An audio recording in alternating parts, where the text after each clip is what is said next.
All right, let's get into it. There's this invisible force that shapes pretty much every single political decision made in Australia. We're talking everything from our taxes to healthcare to climate policy. It almost never makes the headlines, but trust me, it influences everything. So today, we're going to pull back the curtain on lobbying. And it all really starts with a feeling I think a lot of us can relate to. This quote here from Senator David Pocock just hits the nail on the head. That feeling of frustration, right? That sense that the decisions being made just don't really serve the public, and that somehow the most powerful voices always seem to get what they want. So why is that? Here's how we're going to break it all down. First, we'll shine a light on this invisible influence. Then we're going to look at why the current system is basically built for insiders, and what price we all pay for that secrecy. After that, we'll check out a real plan for reform and see what steps are already being taken to bring a bit more honesty into the mix. Okay, so part 1, the invisible influence. Now, let's be clear, lobbying on its own isn't some evil thing. In a democracy, you actually need experts and advocates and community groups to talk to politicians and inform them. It's a really important part of the whole process.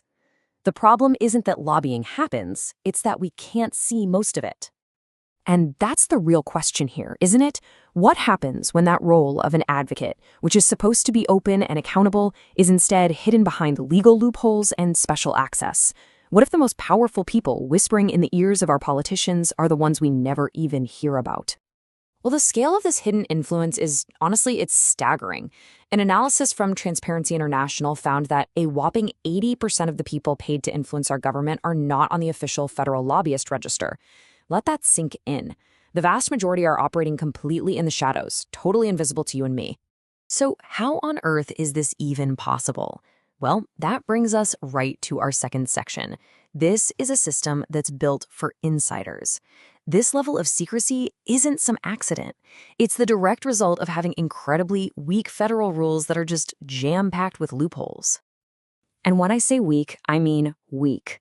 A review by Transparency International Australia gave the federal system a score of just 17 out of 100. They literally called them the worst in the country. Just for comparison, Queensland's rules score a 75. It really shows you how far behind the federal standards have slipped. So, who gets a free pass? Well, here's the biggest loophole. The in-house government relations teams for massive corporations, think Qantas or Woodside, they're completely exempt. The same goes for powerful industry groups that represent entire sectors, like the gas industry or the pharmacy guild. They don't have to register, and they're not bound by any code of conduct. This leads us to another really key idea, the revolving door. This is where that line between government and big business gets super blurry. It's what happens when a minister who is just in charge of, say, regulating an industry leaves Parliament and then almost immediately takes a high-paying job in that very same industry. And look, this isn't just some abstract theory. Check out this finding from Transparency International. It's basically been standard procedure for former federal resources ministers to walk straight into roles within the fossil fuel industry.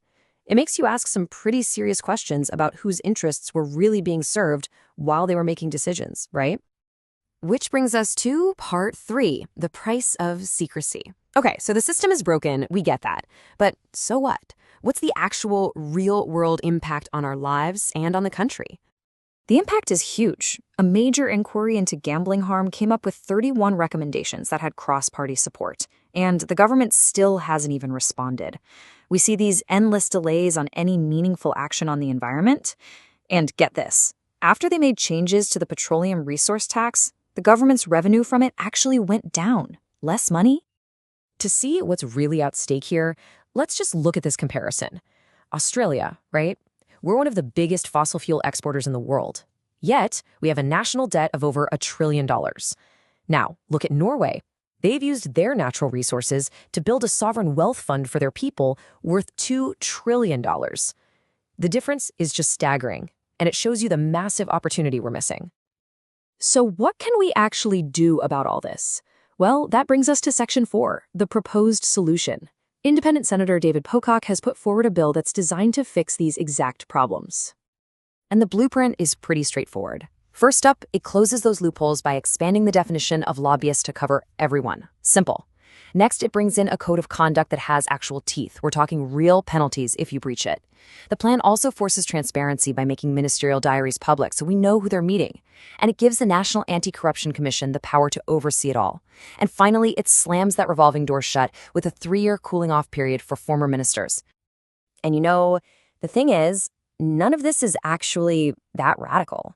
A lot of what's in this bill is just, it's standard practice in other democracies like Canada and the UK.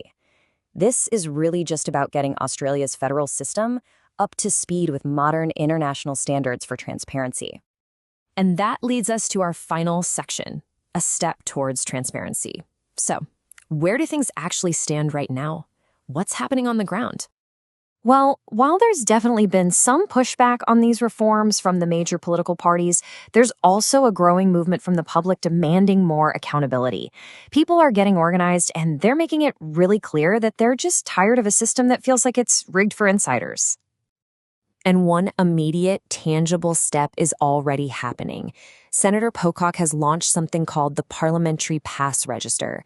It's basically a website where politicians can choose to publish the names of every single person they've given a sponsor all-access pass to Parliament House. And the principle behind it, as this quote shows, is just so simple but so powerful. If you think someone has a good reason to have special access to the halls of power, you should be willing to put your name to it publicly. It's about basic accountability. So that's the question we're left with. Who really deserves an all-access pass to influence our decision-makers?